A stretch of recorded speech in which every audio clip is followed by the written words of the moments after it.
গল্পের বাক্স চ্যানেলে আপনারা শুনছেন সৌরীন্দ্র মোহন মুখোপাধ্যায়ের লেখা একটি রহস্য উপন্যাস জীবন্ত সমাধি।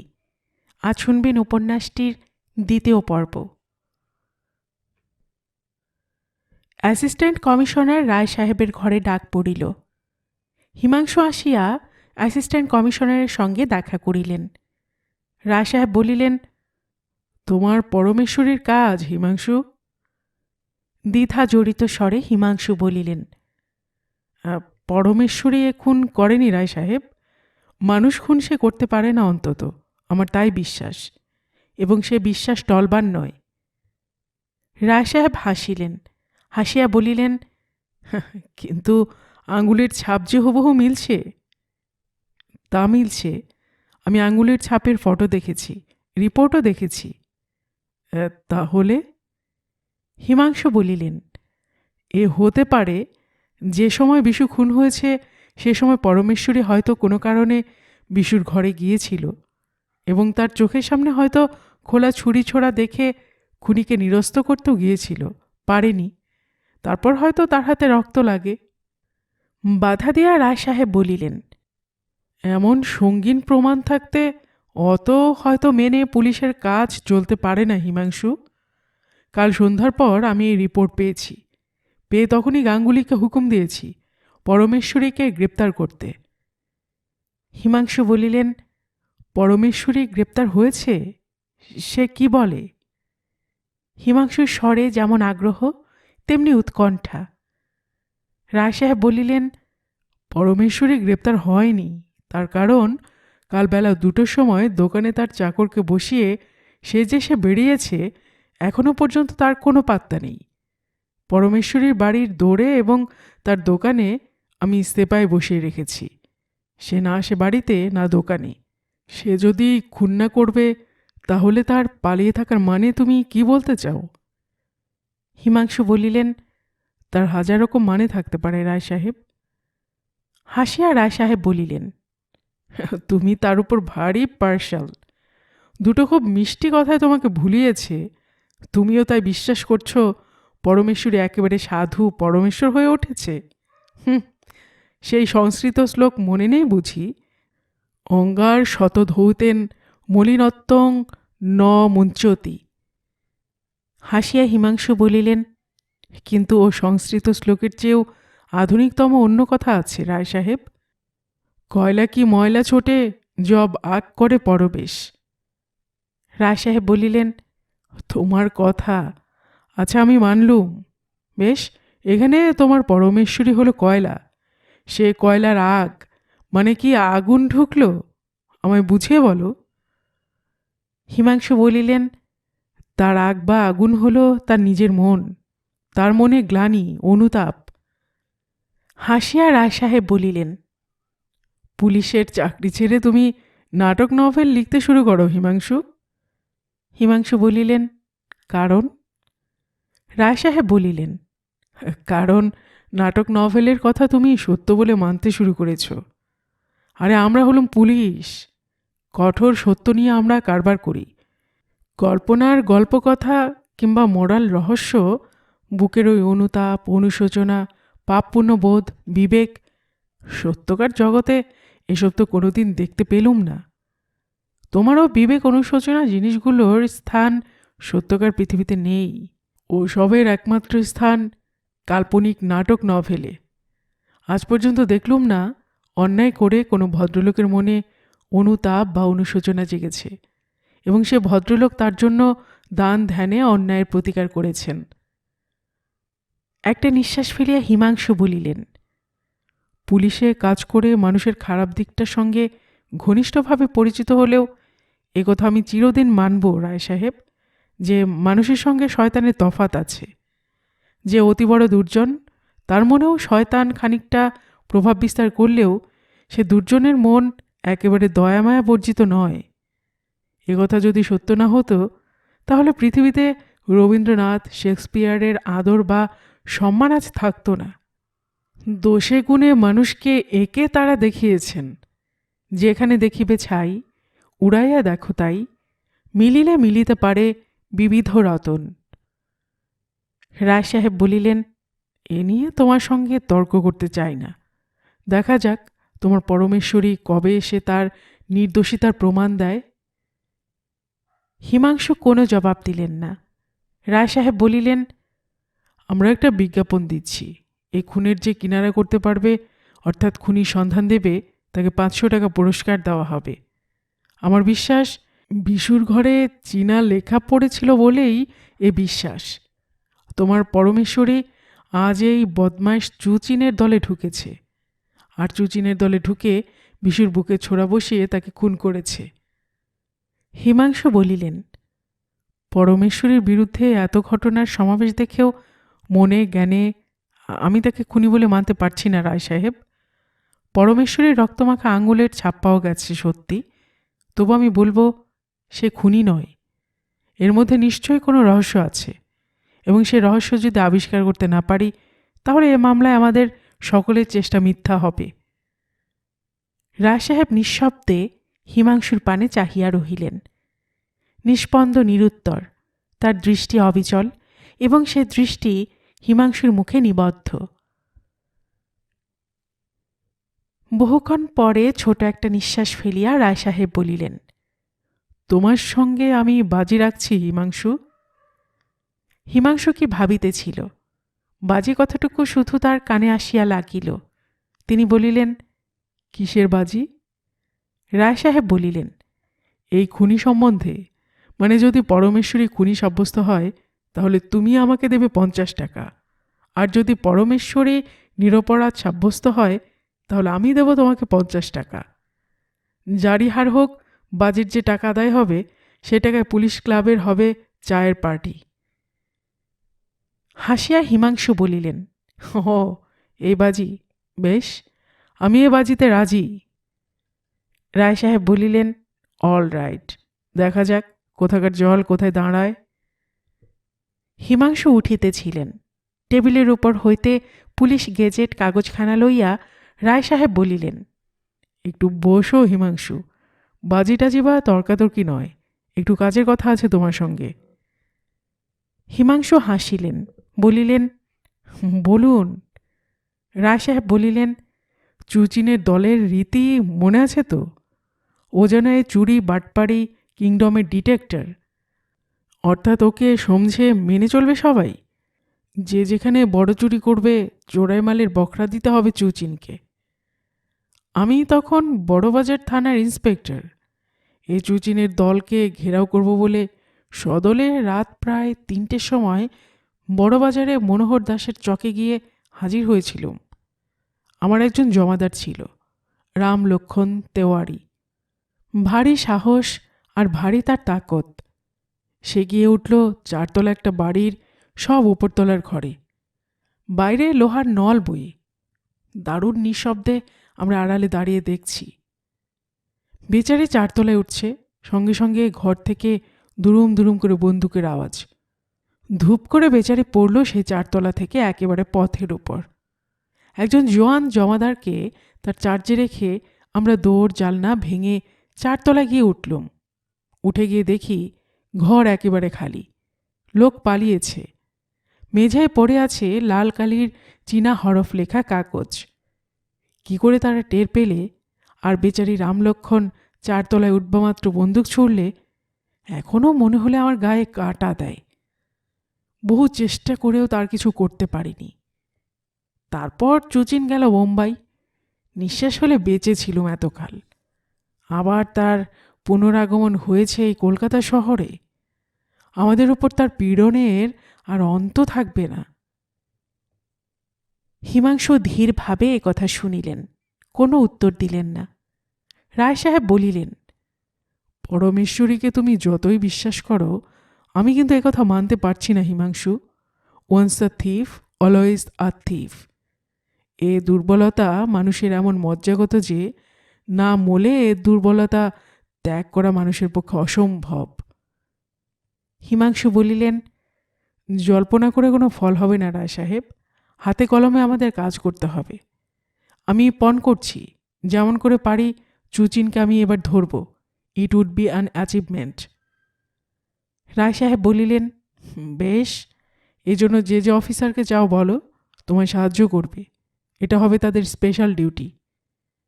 হিমাংশু বলিলেন, বেশ।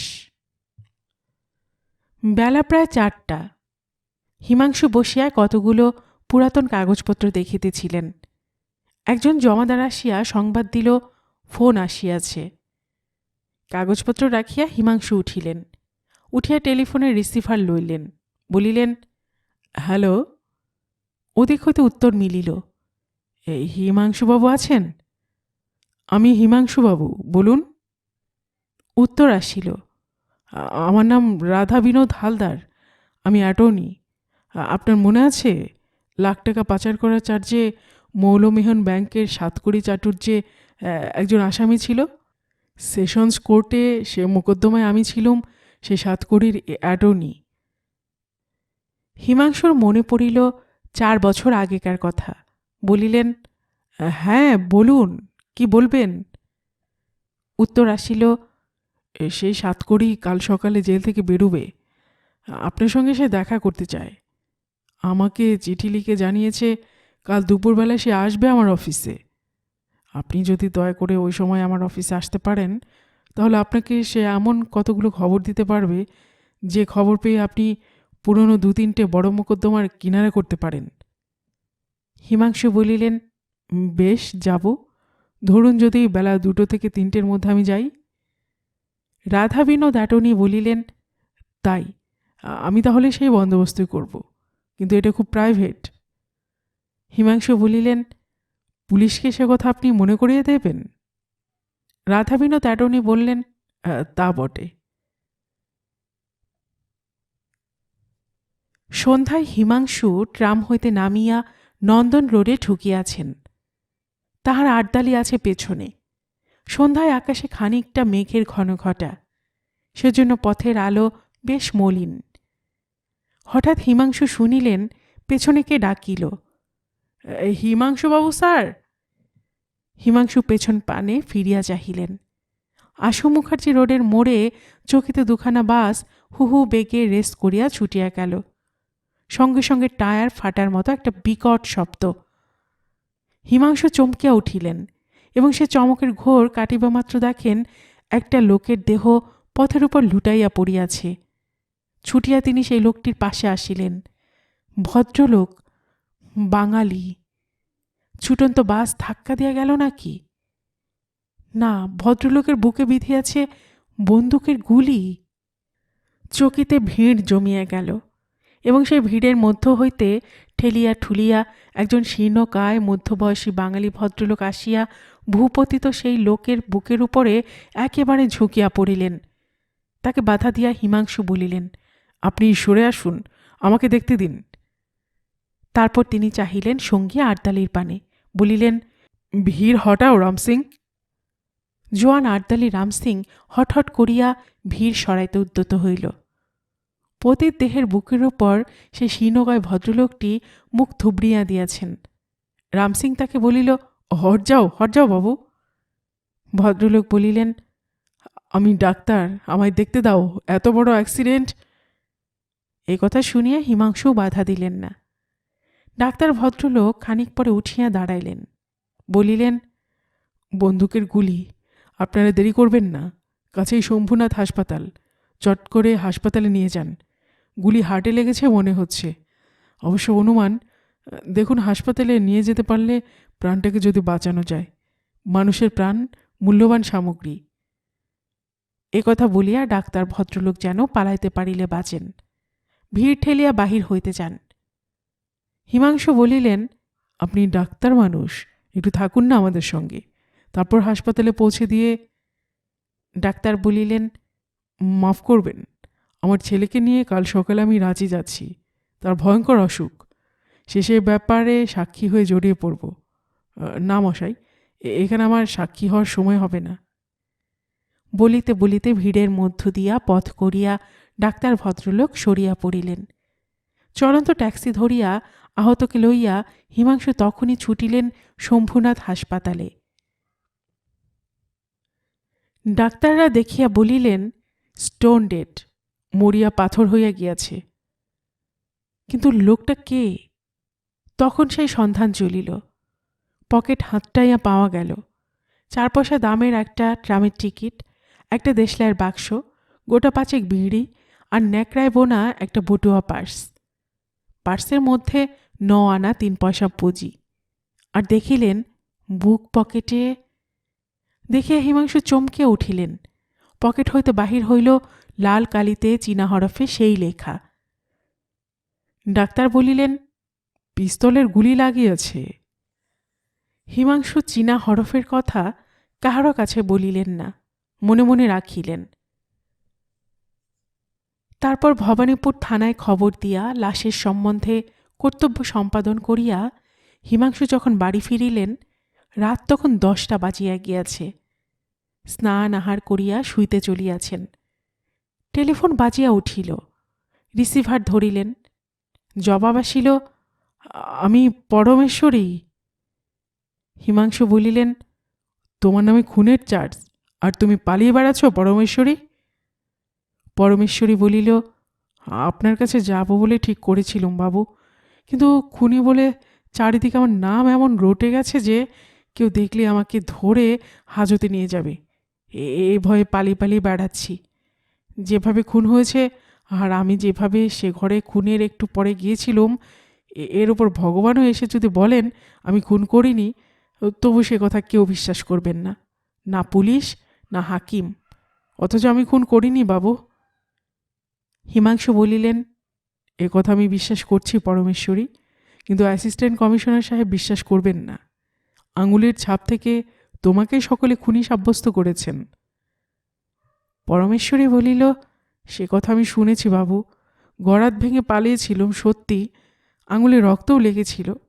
যদি খুন করতুম তাহলে আঙুলে রক্ত মুছে হুঁশিয়ার হয়ে আমি পালাতুম।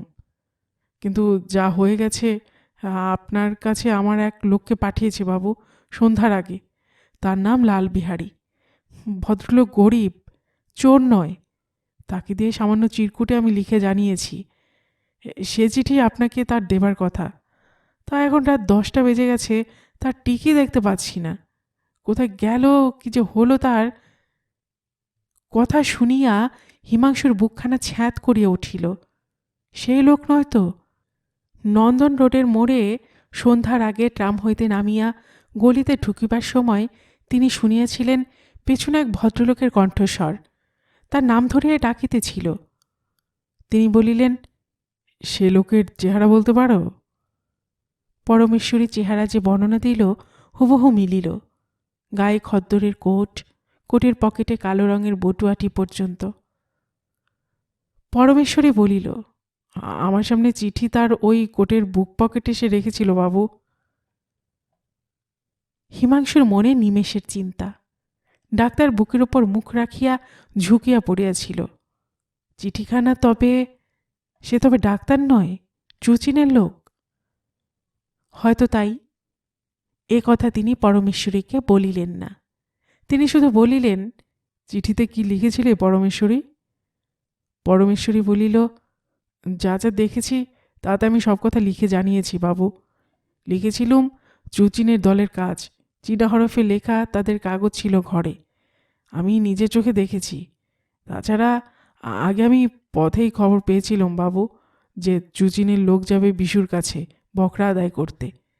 সে খবর পেয়ে বিশুর ওখানে ছুটেছিলুম বিশুকে সাবধান করতে। গিয়ে দেখি যা ভেবেছি তাই। ভয়ঙ্কর কাণ্ড। বিশু খুন হয়েছে। হিমাংশু বলিলেন, বুঝেছি। পরমেশ্বরী বলিল, আমার হয়েছে মুশকিল বাবু। নামে এমন দাগ পড়েছে যে সত্যি কথা বললে কেউ বিশ্বাস করবে না। পুলিশ আমায় যদি ধরে তাহলে ফাঁসি কাঠে না চড়ে আর ছাড়বে না। আমার আঙুলের ছাপ, ব্যাস। আমি ছাড়া কে আর খুন করবে? উদ্বেগ আকুল কণ্ঠে হিমাংশু বলিলেন, পরমেশ্বরী বলিল, কোনো দোষ না করে এমন চোরের মতো পালিয়ে থাকবো?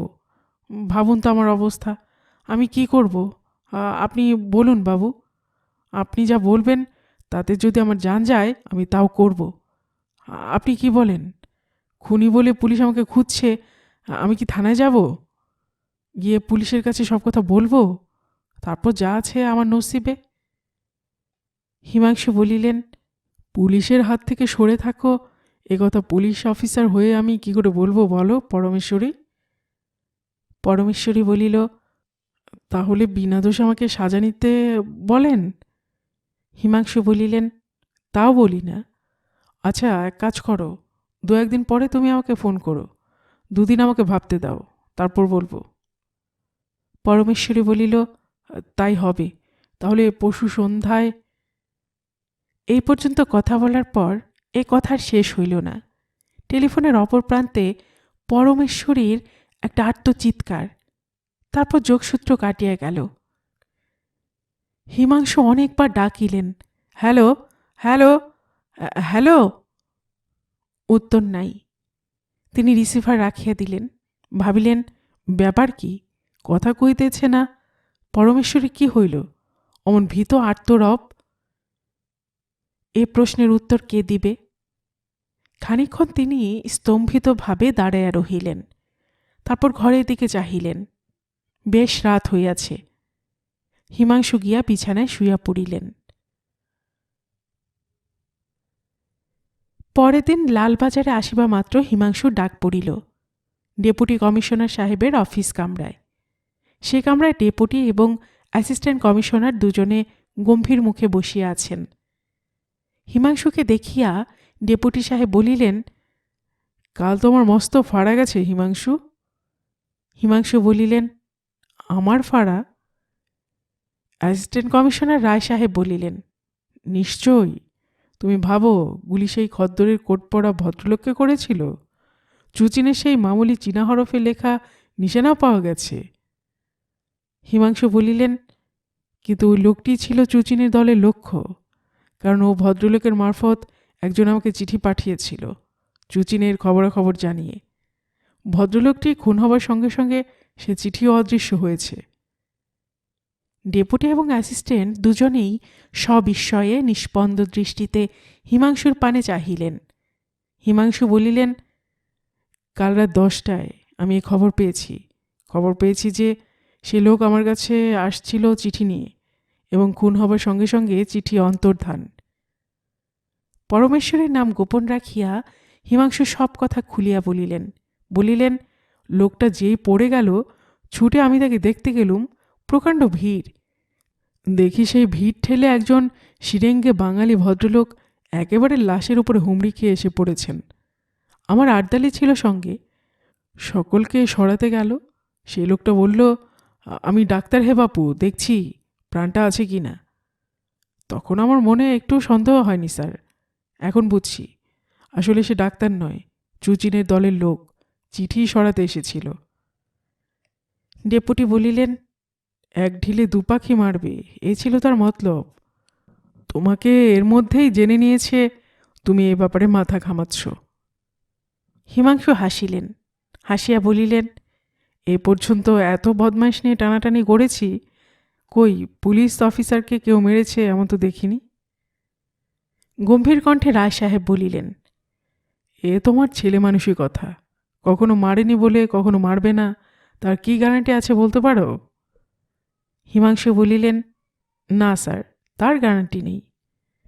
ডেপুটি সাহেব বলিলেন, শোনো হিমাংশু, তুমি সবসময় তোমার কাছে রিভলভার রাখবে, বুঝলে? আর তোমার সঙ্গে 2জন পিস্তলধারী পাহারাদার মোতায়েন করব অফিস থেকে। তারা সাদাসিধে সাজে তোমার সঙ্গে সঙ্গে থাকবে।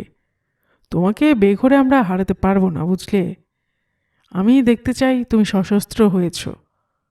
আজ এখনই লালবাজার থেকে একটি রিভলভার বেছে নাও। রিভলভার নিয়ে তারপর তুমি তোমার ডিউটিতে বসবে, বুঝলে? এ আমার অনুরোধ নয়, অর্ডার। হিমাংশু বলিলেন, আপনার আদেশ আমি শিরোধার্য করব স্যার। আপনি আমাকে এতখানি স্নেহ করেন, এর জন্য চিরদিন আমি আপনার কাছে কৃতজ্ঞ থাকব। ডেপুটি সাহেব বলিলেন, অল রাইট, এখন যাও, রিভলভার এনে আমার দুশ্চিন্তা তুমি দূর করো। হিমাংশু বলিলেন, একটা কথা আছে স্যার। ডেপুটি সাহেব বলিলেন, রিভলভার না আনা পর্যন্ত আমি তোমার কোনো কথা শুনব না। হাসিয়া হিমাংশু রিভলভারের সন্ধানে চলিলেন এবং রিভলভারে সজ্জিত হইয়া আবার ফিরিলেন ডেপুটি সাহেবের কাছে। আসিয়া রাধা বিনোদ হালদার অ্যাটর্নির কথা খুলিয়া বলিলেন। শুনিয়া ডেপুটি সাহেব বলিলেন, বেশ, যেও তার অফিসে, দেখো কি সন্ধান পাও।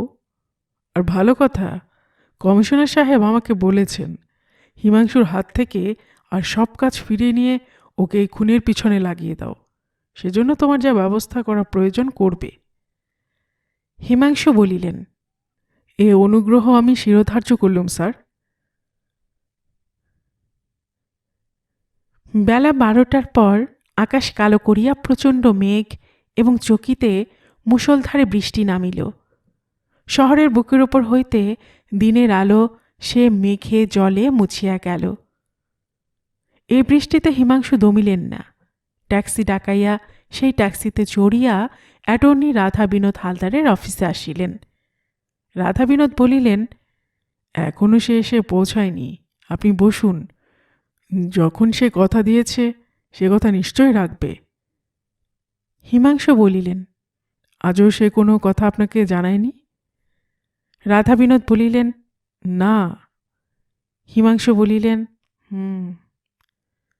রাধা বিনোদ বলিলেন, কি খাবেন বলুন, চা না লেমনেড? হিমাংশু বলিলেন, কিছু প্রয়োজন নেই, আপনি নিজের কাজ করুন, আমি ততক্ষণে খবরের কাগজ পড়ি। আজকের কাগজখানা এ পর্যন্ত দেখবার অবসর পাইনি। রাধা বিনোদ বলিলেন, বেশ, তাই পড়ুন, আমি ততক্ষণ একটা কাজ ছেড়ে নিই, কেমন? হ্যাঁ হ্যাঁ বলিয়া হিমাংশু খবরের কাগজ খুলিয়া বসিলেন। এক জায়গায় নজর পড়িল, সম্পাদক লিখিয়াছেন এই চুচিনের কথা। চুচিনের কীর্তিকাহিনীর খানিকটা বিবরণ দিয়া তারপর লিখিয়াছেন। এই চুচিনের কথায় আমাদের মনে পড়ে সেই বিশু ডাকাত, রঘু ডাকাতের গল্প। বিশু ও রঘু ডাকাতি করিলেও তাদের মন একেবারে দয়ামায়া বর্জিত ছিল না। দয়ামায়া কি বস্তু চুচিন লোকটা তাহা জানে না। তার হাতে ধনীর যেমন নিস্তার নাই, গরিবেরও তেমনি। আমরা শুনিয়াছি এ চুচিন আসলে চীনাম্যান নয়, সে বাঙালি। তার আসল নাম মনমোহন ওরফে মোনা। ভদ্রবেশে সকলের সঙ্গে মিশিয়া বেড়ায়, অথচ কাহারও সাধ্য নাই তাকে চিনিবে বা তার অভিপ্রায় জানিবে। আমরা কমিশনার সাহেবকে অনুরোধ করি, এই দুর্বৃত্ত পশুটাকে যেমন করিয়া পারেন। আর পড়া হইল না। একজন বেয়ারা আসিয়া রাধা বিনোদ হালদারকে চিঠি দিল। লোকটার জামা কাপড় ভিজিয়া একসা, গায়ে মাথায় জল ছড়িতেছে। রাধা বিনোদ বলিলেন, কোথা থেকে আসছো?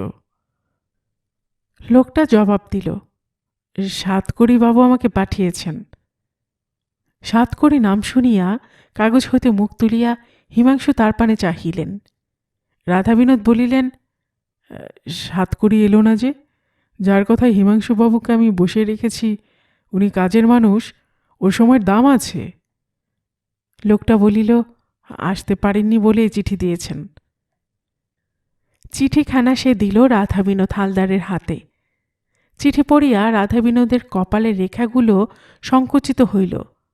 তিনি সে পত্র দিলেন হিমাংশুর হাতে। হিমাংশু চিঠি পড়িলেন। চিঠিতে লেখা আছে, রাধা বিনোদ বাবু, স্যার, আমার যাওয়া হলো না। বেলা 10টার সময় খবর পেয়েছি লোকজন নিয়ে চুচিন চলেছে নঙ্গি গায়ে। বজবজ যেতে ও লাইনে আছে নঙ্গি স্টেশন, সেইখানে রাত্রে সেখানে এক বাড়িতে ডাকাতি করবে।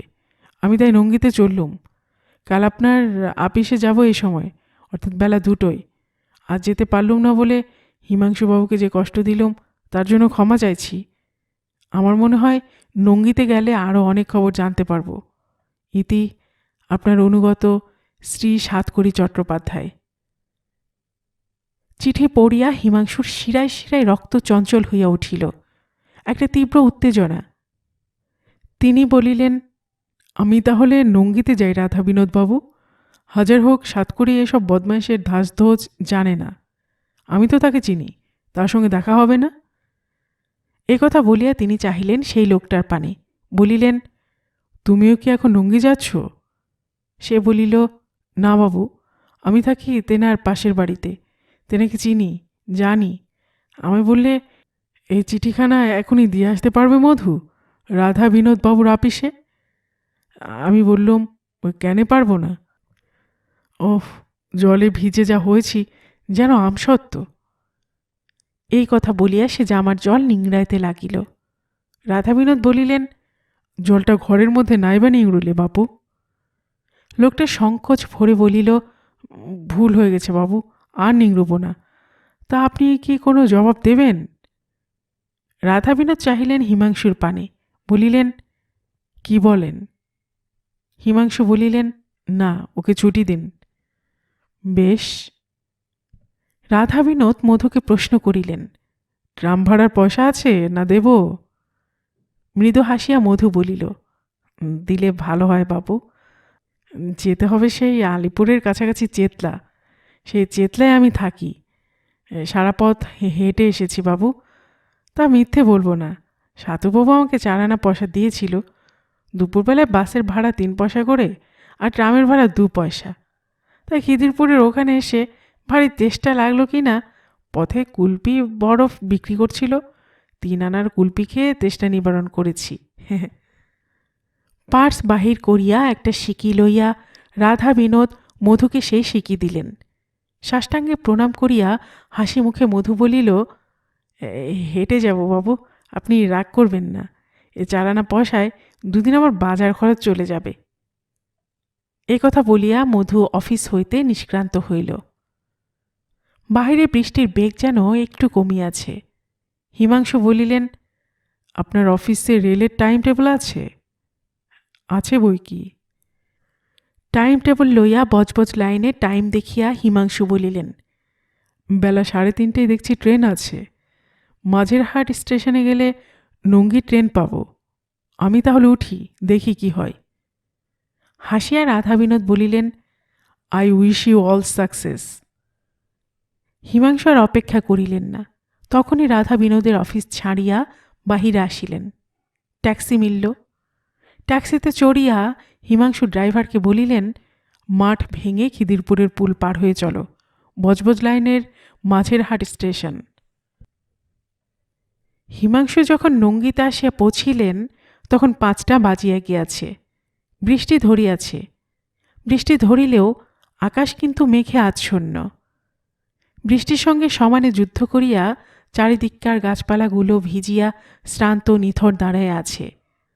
চারিদিক এমন থমথমে যে দেখিলে মনে চমক লাগে।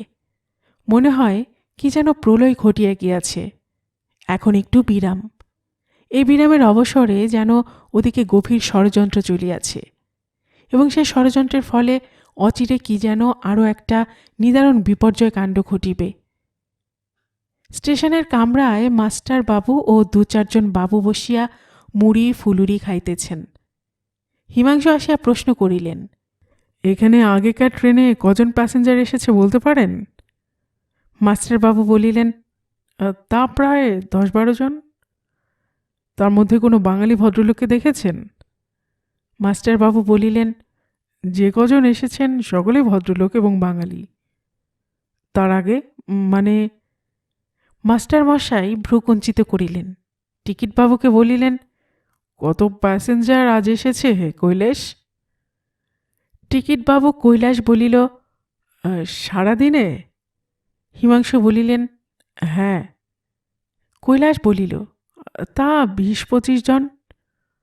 তারা এখানকার লোক না নতুন লোক? কৈলাস মিনিট খানেক চিন্তা করিল, তারপর বলিল, না, এখানকার ডেলি প্যাসেঞ্জারই প্রায় সব। স্টেশন মাস্টার বলিলেন, কেন বলুন তো? হিমাংশু বলিলেন, একটা বিয়ের বরযাত্রী দলের আসবার কথা ছিল, তাই জিজ্ঞাসা করছি, মানে তারা এসেছে কিনা। তা এখনও তারা আসেনি, বুঝছি। এই কথা বলিয়া হিমাংশু প্ল্যাটফর্ম অতিক্রম করিয়া স্টেশন কম্পাউন্ডের বাহিরে পথে আসিয়া দাঁড়াইলেন। পথের বাঁ দিকে কখানা দোকান, পান, বিড়ি, সোডা, লেমনেড হইতে শুরু করিয়া খাবারের দোকান, কাপড়ের দোকান, চায়ের দোকান পর্যন্ত। একটু দূরে কখানা ভাড়াটিয়া গাড়ি ও পালকি রহিয়াছে। ভাড়াটিয়া গাড়ির চেহারা দেখিলে শিহরিয়া উঠিতে হয়। পালকির নিচে 4খানা চাকা আটিয়া গাড়ির সৃষ্টি হইয়াছে। আর সে গাড়ির ঘোড়া, ছেলে মেয়েদের খেলার গাড়িতে যেমন টিনের পাতের তৈরি ঘোড়া আটা থাকে, এসব ঘোড়ার মূর্তি ঠিক তেমনি। গাড়ির মধ্যে বসিতে হইলে ঘাড় নোয়াইয়া বসিতে হয়, নহিলে গাড়ির ছাদে মাথা ঠুকিয়া যাইবে। দিগ্ভ্রান্তের মতো হিমাংশু চুপ করিয়া দাঁড়াইয়া রহিলেন। এখানে কোথায় বা সাতকড়ি দেখা মিলিবে, কখন বা মিলিবে? চায়ের দোকান হইতে মোটা চাদর মুড়ি দেওয়া একজন লোক আসিয়া যাচিয়া আলাপ করিল, বলিল, কলকাতা থেকে আপনি আসছেন বাবু? লোকটার আপাদমস্তক লক্ষ্য করিয়া হিমাংশু বলিলেন, হ্যাঁ, কেন বলো তো? লোকটা চারিদিকে চাহিল, তারপর যেন একটু সতর্কভাবেই কহিল, সাতকড়িকে চেনেন? সাতকড়ি চাটুজ্জে? হিমাংশু যেন অকুলে কুল পাইলেন, বলিলেন, চিনি। লোকটা বলিল, আপনার জন্য সে আমাকে এখানে থাকতে বলে গেছে। বলে গেছে আপনি এলে নপাড়ায় আপনাকে যেন নিয়ে যাই। নপাড়াতে সে মহোৎসবের ব্যবস্থা হয়েছে কি না? হিমাংশু বলিলেন, নপাড়া কত দূর? তা অনেক দূর, সেই গঙ্গার ধারে। এখানে বাটা কোম্পানির কারখানা আছে না? আছে, সে অন্যদিকে, নপাড়া সেদিকে নয়। নিথর সেই ঘোড়ার গাড়িগুলোর পানে চাহিয়া হিমাংশু বলিলেন, ওই গাড়িতে করে যেতে হবে নাকি? মৃদু হাসিয়া লোকটা বলিল, আগে না, এখনই ট্যাক্সি আসবে। এখানে ট্যাক্সি আছে। ট্রেনের সময় স্টেশনে ট্যাক্সি থাকে।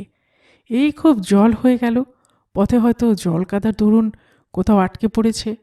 নাহলে দেখতেন 2-5খানা ট্যাক্সি আপনাকে একেবারে ছেঁকে ধরত। ট্যাক্সি তাহলে আসবে? নিশ্চয় আসবে। বেশ, তুমি দেখো ট্যাক্সি কখন আসে। আমি একটু পায়চারি করি এখানে, যতক্ষণ ট্যাক্সি না আসে। বৃষ্টির জলে ভিজিয়া গাছপালা সবুজ শ্যামল স্মৃতে ভরিয়া উঠিয়াছে। মৃদু বাতাস বহিতেছিল। সে বাতাসে ভিজা মাটির গন্ধে বনের পত্র পুষ্পের গন্ধ মিশিয়া চমৎকার আবেশের সৃষ্টি করিয়া তুলিয়াছে। শহরে ধূলি জঙ্গলের স্পর্শ লেশ নাই। মনে মনে হিমাংশু আরাম বোধ করিলেন। অদূরে দোকানে বসিয়া একটা ছোকরা হারমোনিয়াম বাজাইয়া গান গাহিতেছিল। কোলে তুলে নেমা কালী, কালের কোলে তৃষ্ণে ফেলে। ভাঙাড়িদের আওয়াজের সঙ্গে বেসুরো কর্কশ গলা মিশিয়া যেন রীতিমতো বিভীষিকার সৃষ্টি করিয়াছে। পাশের 2-4জন লোক তাকে ব্যঙ্গ করিতেছে।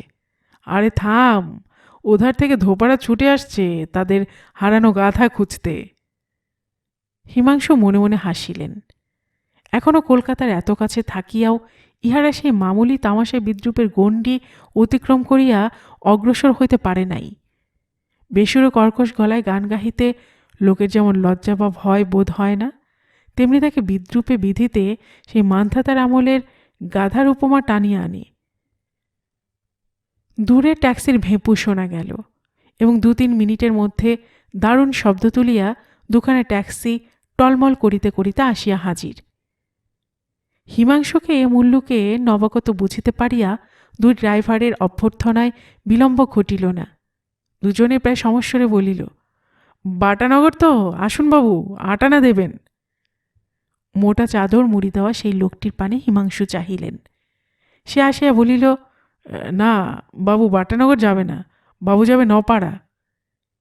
একজন ড্রাইভার বলিল, ও বাবা, নপাড়া? মাঝখানে চৌধুরীদের পুকুর আছে, তারপরে 1 হাঁটু জল দাঁড়িয়েছে। 2 নম্বর ড্রাইভার বলিল, তোর ভাঙা গাড়ি, সেখানে চলবে না। আমি যাব বাবু, আসুন, 1 টাকা দেবেন। মোটা চাদর বলিল, 1 টাকা নয়, 10 আনা পাবি। ড্রাইভার বলিল, তাহলে ওই পক্ষীরাজ ঘোড়ার গাড়ি নিন বাবু, এ জলে 10 আনায় যাবে ট্যাক্সি? আমি পারবো না। হিমাংশু বলিলেন, বেশ বাপু, 1 টাকায় পাবে, চলো। তারপর সে চাদর মুড়ি লোকটার পানে তিনি চাহিলেন, বলিলেন, গাড়িতে ওঠো। ড্রাইভারের সঙ্গে তার একজন সঙ্গী ছিল। লোকটা তাদের পাশে সামনের সিটে বসিল। হিমাংশু বসিলেন পেছনের সিটে। ট্যাক্সি চলিল। খেজুর কাটার ঝাপসা খাওয়াইয়া হেলিয়া দুলিয়া সমস্ত দেহে ঝাঁকানি দিয়া ফেলিয়া তুলিয়া উঠিয়া নামিয়া, নামিয়া উঠিয়া জল কাদা ঠেলিয়া ট্যাক্সি চলিল। ভাঙা মন্দিরের গা ঘেঁষিয়া পানাপুকুরের পাড় ঘুরিয়া আমকাঁঠালের বাগান চষিয়া ট্যাক্সি চলিল।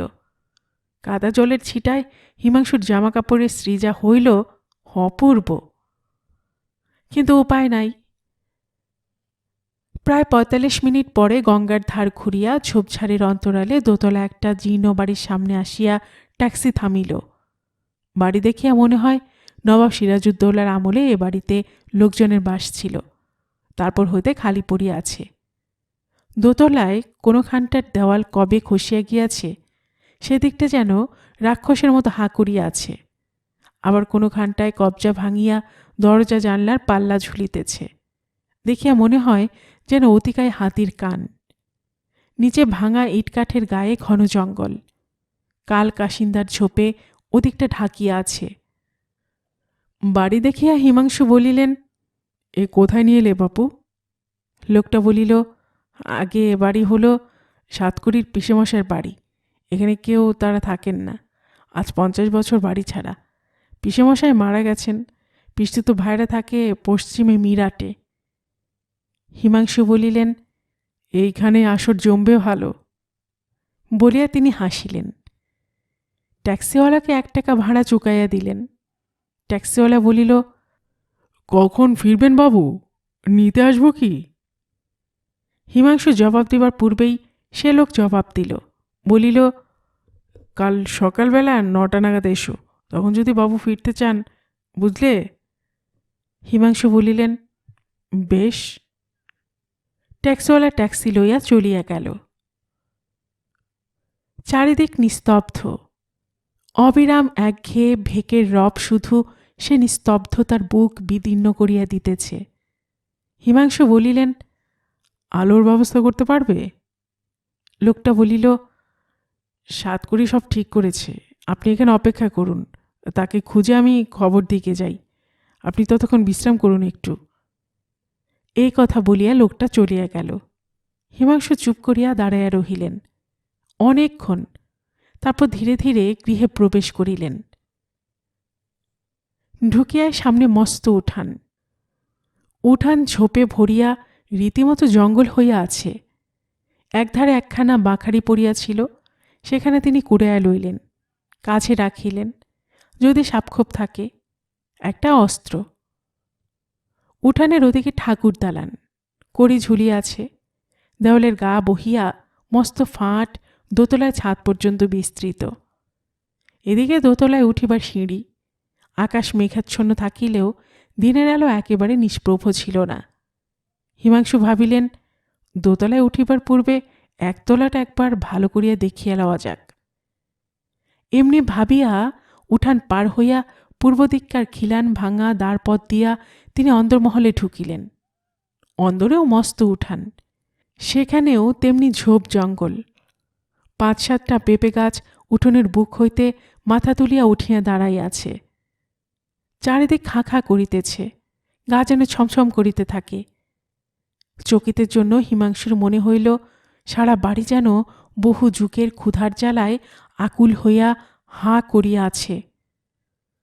উঠানের ভাঙা সিঁড়ি দিয়া তিনি উঠিলেন রোয়াকে। রোয়াকের ওধারে ২-৩টা দ্বার। দ্বারপথে উঁকি দিয়া দেখেন বিস্তীর্ণ ঢাকা দালান। দালানে পা দিবা মাত্র একরাশ চামচিকা উড়িয়া ফিরিয়া দারুণ চাঞ্চল্যের সৃষ্টি করিল। তাদের গোপন সভার মাঝখানে হিমাংশু যেন প্রচণ্ড বিস্ময়ের মতো আসিয়া পড়িয়াছেন। তাদের গাঢ় চক্রান্ত যেন তাই ফাঁসিয়া গিয়াছে। দালানের এক কোণে সিঁড়ি, অন্ধকারে আচ্ছন্ন। সেই সিঁড়ি দিয়া তিনি দোতলায় উঠিতে লাগিলেন। হঠাৎ একটা গ্যাঙানি আওয়াজ, পশু না মানুষ বোঝা গেল না।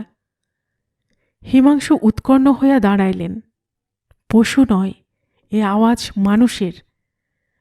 তার সর্বশরীরে রোমাঞ্চ, মনে চকিত সংশয়। লোকটা অভিসন্ধি হাসিল করিতে এ বাড়িতে তাকে আনিয়া পড়িল নাকি? কিন্তু সাতকড়ির নাম করিল। ওখানে অ্যাটর্নির অফিসে সাতকড়ি চিঠি লিখিয়া জানাইয়াছে নঙ্গিগা।